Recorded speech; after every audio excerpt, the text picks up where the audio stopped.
ये मुझे बताएं कि ये क्या कहते हैं उसको, वजीफा क्या कर रहे हैं? अभी कल मुझे 3266 मिले।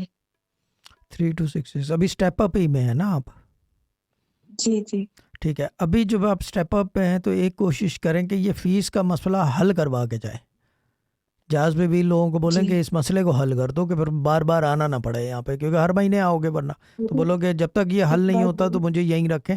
तो मैं जहाज पे व्हील को मैं ये बता रहा हूँ कि अब ये इसका ये नेक्स्ट स्टेप है टूवर्ड स्टेप अप, कि जब तक मसला हल नहीं होता आप यहीं रहोगे हमारे पास, इस मसले को हल करेंगे अब हम। अच्छा तो एक जी। बात बोलूं।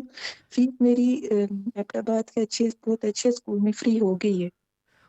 अच्छा, हल हो गया है, फिर तो वहां से निकाल देंगे बचिए आपको, जहाज पे व्हील अभी निकाल देंगे। नहीं ठीक है ना? आप नहीं, अभी झटके होते तो और रोक मजे लेती, हुए। झटके के अलावा वो किसी को नहीं रोकती। क्यों ड्रामा कोई सही कह रहा हूँ या गलत? हाँ, लड़के के लिए वो कुछ भी कर और सकती है। झटके के लिए वो कुछ भी कर सकती है, आपको पता नहीं है। चलो ठीक है, जिंदा ही डन। झटके के ठीक लिए। है बाजी, हाँ। Done done. अल्लाह ताला bless you and you're a lovely person. Okay बाजी, ओके बाय।